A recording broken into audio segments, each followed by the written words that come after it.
The first time the city taught Arya how to want, it did it with quiet.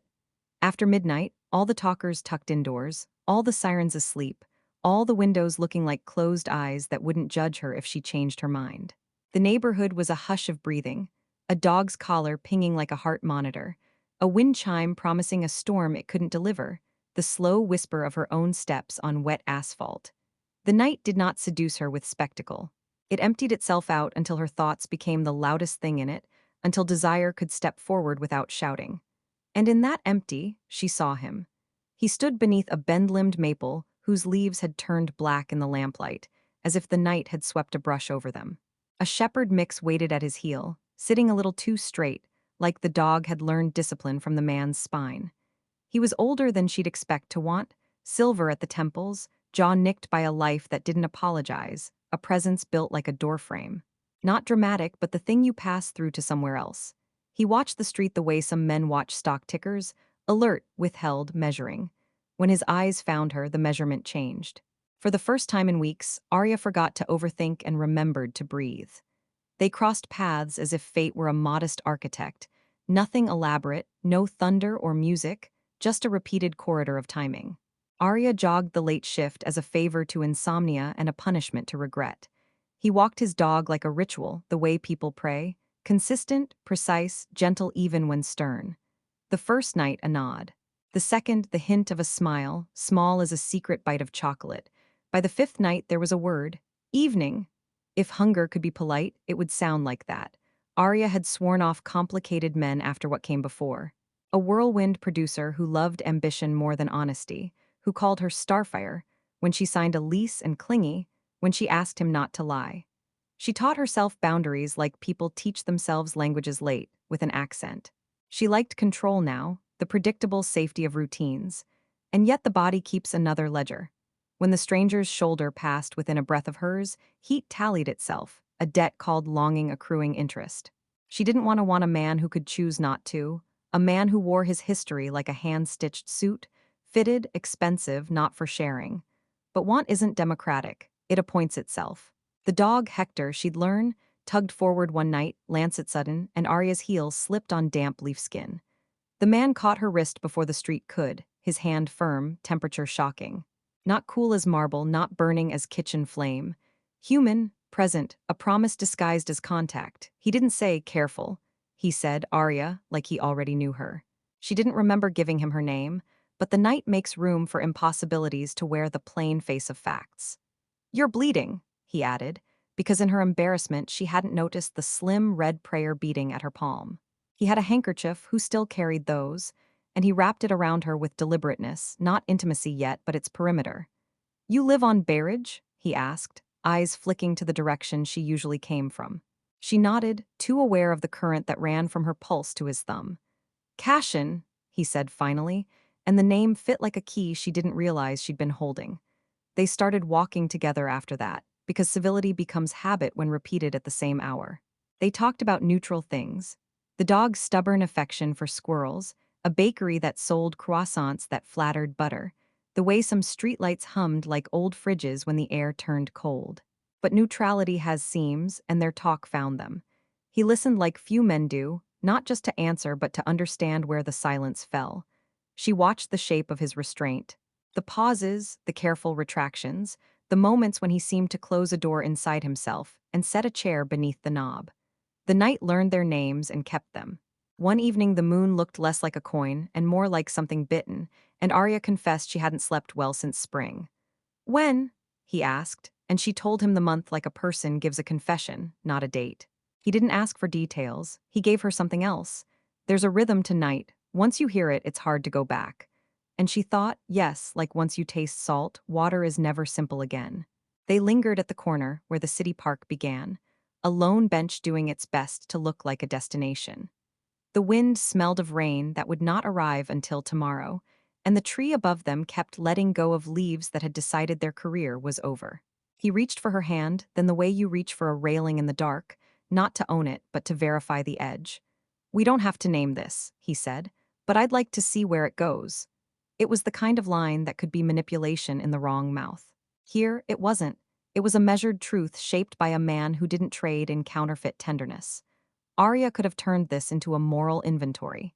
She could have counted the difference in their ages, weighed rumor against risk, mapped out the after.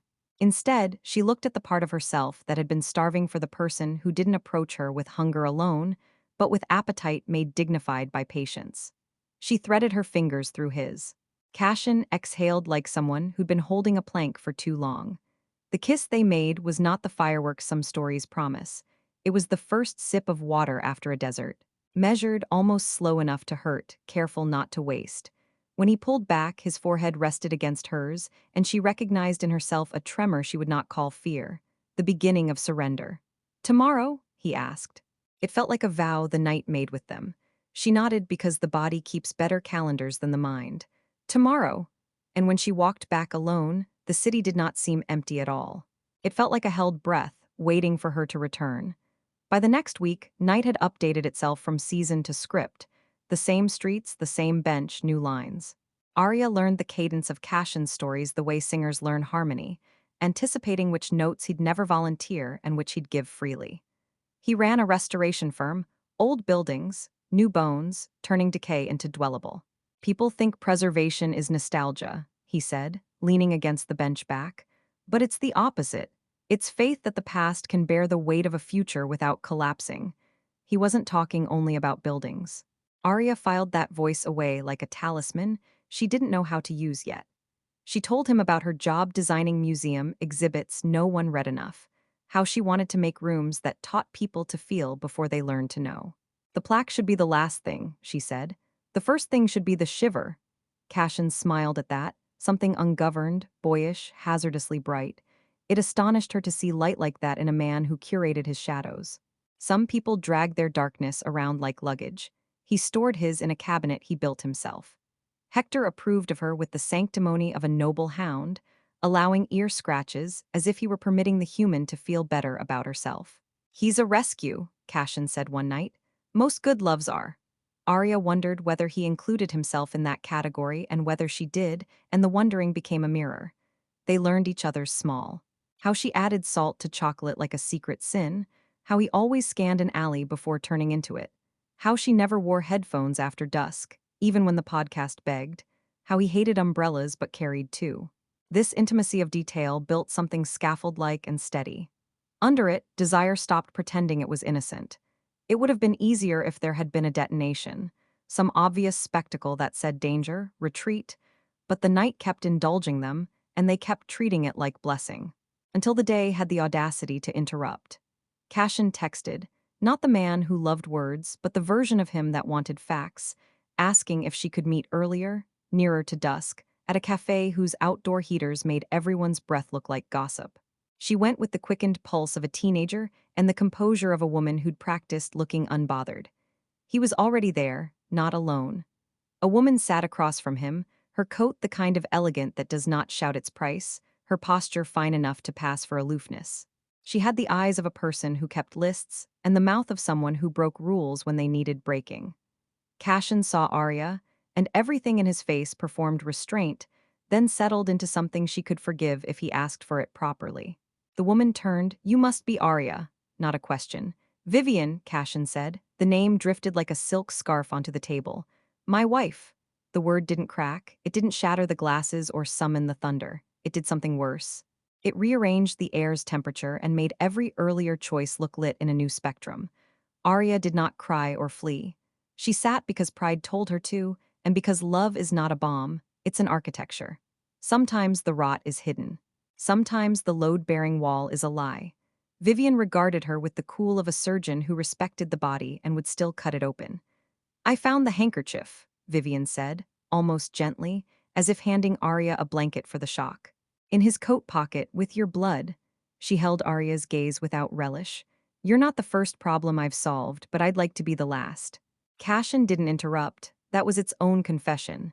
"We're separated," he finally offered, like a rope thrown late. "Not legally," Vivian said, factual as an invoice. "Functionally." He looked at Arya then, not pleading but wanting to be seen in 3 dimensions. "Flawed, trying, wrong, something else." "I should have told you," he said.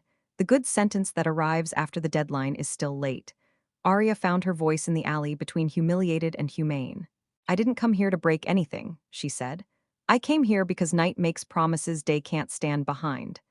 Vivian almost smiled, a sliver, as if the phrase pleased her writer's mind while injuring her wife's heart.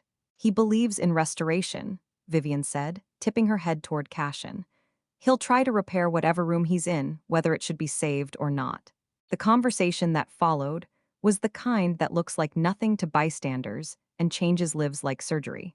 Careful questions, compact answers, a map drawn of a terrain no one knew how to survive without sacrifice. Aria left with instructions from her own integrity. Step back, step out, step away. Cassian walked her to the corner, silence between them thick as first snow. I didn't set out to hurt you, he said. That's a frequent prologue to a tragedy, she answered, not unkind. That night, Arya kept herself home like a punishment and like a vow.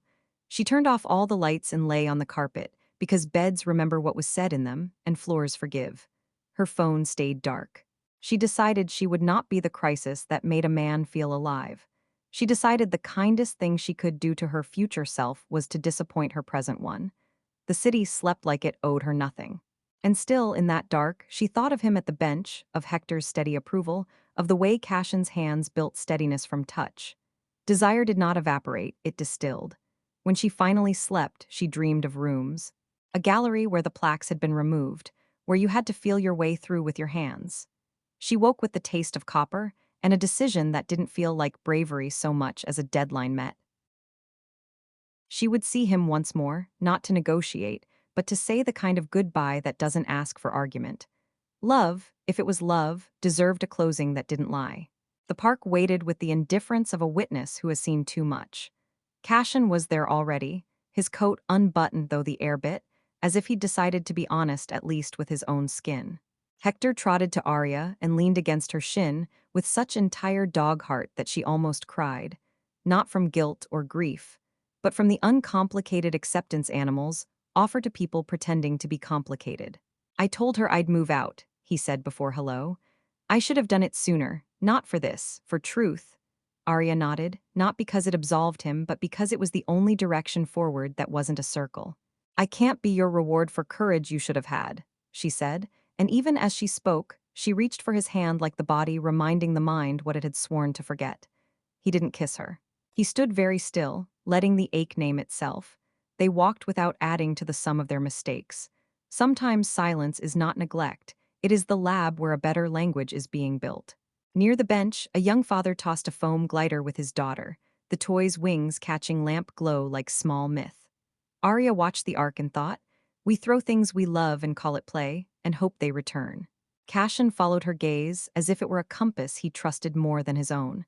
I don't want to be the story that ruins you, he said. I want to be the chapter that taught you the right ending. They talked then, the talk that tries to turn feeling into architecture. Where they would stand if he left, what time meant when you owed it, what intimacy was if it started in the dark. Arya said she would not share, he said he would not ask her. She said she would not disappear if he needed to become honest. He said he would not become honest as a bid for her. They looked like a negotiation, but it felt like building code, not about beauty, but about what keeps the roof from crushing sleep. And because the night is an accomplice to weather, the rain finally arrived as if a choir had been waiting for its cue.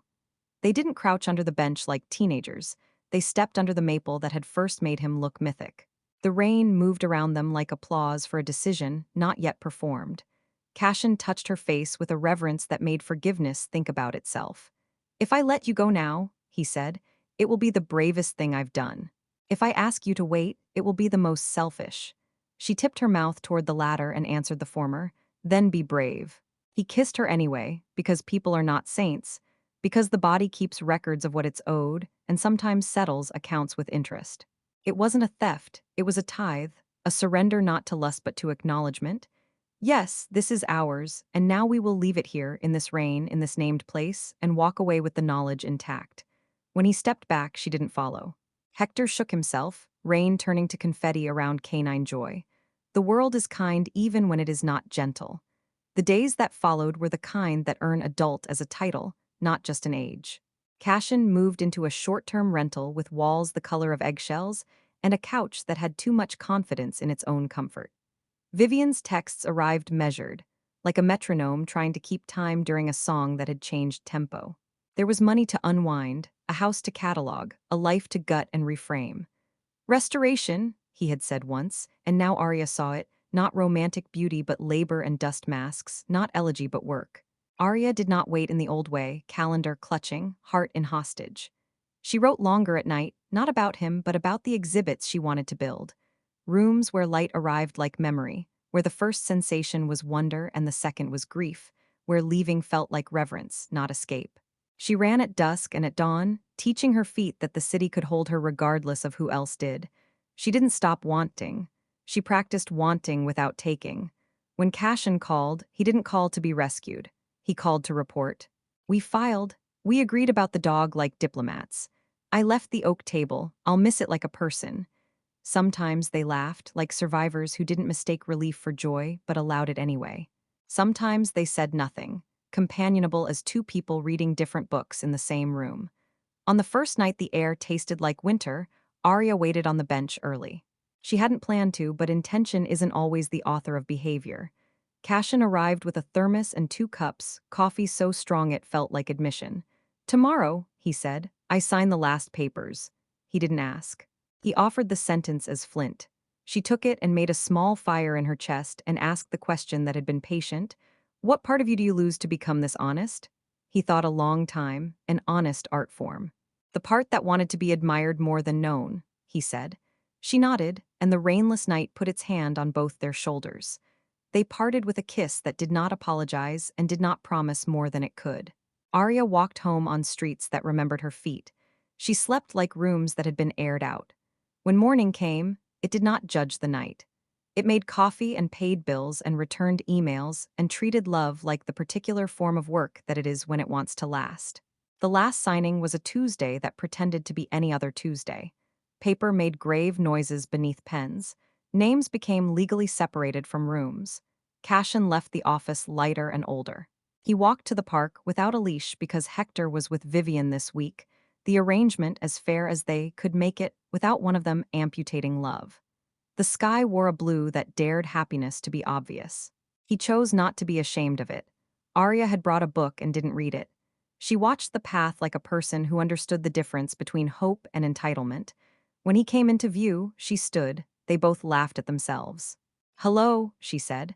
The first time they had spoken that word, it had been a beginning in disguise. This time it was just the truth. They did not rush toward a consummation because they had learned something slower and more respectable. How to let time do part of the work.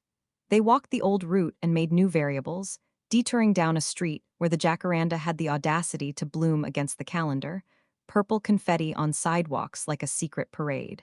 Cassian reached for her hand, not like a starving man, but like a person ordering exactly enough food for the hunger he had. She threaded her fingers with his, and her body did not mistake patience for lack. It felt like an invitation to stay. They spoke about the parts of their lives that had suffered neglect, while love learned its manners. Arya's mother wanted her to move back home, as if geography could repair history. Cassian's brother had opinions that arrived like grenades wrapped in advice. They didn't seek agreement, they offered witness. It is a rarer gift. He asked to see the museum after hours, and she made it happen because desire gets to be generous too. They walked through a gallery where the lights dimmed in breathing patterns, where a suspended wave of glass fragments looked like an ocean that had stalled mid-crash. Touch it, she said, and he did, fingers barely grazing. The plaque says not to, he murmured. The plaque is for people who don't know what hands are for, she answered, a smile making itself at home now. They paused before a small exhibit she'd curated last spring, a room about departures. The audio was a collage of train stations and zipper teeth, whispered goodnights and long zippers closing suitcases slowly. It's a study in the sound of leaving, Arya said. Cassian closed his eyes to listen fully. When he opened them, they were not darker, they were deeper. Thank you for not letting me make you the emergency, he said. Thank you for not letting me make you the excuse, she replied. They both understood they had declined more than each other's worst. They had declined to betray the part of themselves that wanted to deserve what they wanted. When they finally made a room in which to be alone, it was not a hotel with anonymous art, not a borrowed apartment with knives that didn't know their fingers. It was Arya's small place, with a plant that refused to die and a rug that committed to comfort. The night outside cooperated, no sirens, only the occasional rideshare confession murmured to a stranger driving. They undressed like archaeologists of trust, not hurried, not clinical, touching as if every scar came with a footnote. The intimacy wasn't acrobatics, it was fluency, a language learned for exactly this conversation. When it became quiet after, it was not emptiness. It was a cathedral. Morning is a test. It asks the questions night is too polite to. Cassian made eggs badly and coffee well. Arya stood at the window and watched a woman below argue gently with a toddler about hats. Are we ordinary now? She asked, not as lament. Ordinary, he said, like oxygen. Essential, unremarked upon, invisible until it's not there. She liked that. She liked him for not performing intensity to prove sincerity. There were consequences left to live. Vivian would date someone brave or foolish enough to admire her. Cassian would manage the particular grief of losing a life chosen well and found wanting. Arya would navigate the way her friends divided into camps that had nothing to do with politics and everything to do with what they feared for her. The city would keep teaching them how to want without breaking the thing they meant to keep. Love didn't make them better people instantly. It gave them fewer places to hide from the parts that required work. Cassian showed up to therapy the way he showed up to demolition, reluctant at first, then thorough. Arya called her father, who had mastered the art of being present in exactly the wrong way, and learned to explain the difference between attention and care. They made small promises and kept them, because that is how history trusts you again. On the anniversary of the night that began this, they returned to the maple. Hector bounded toward them like an absolution with a wet nose.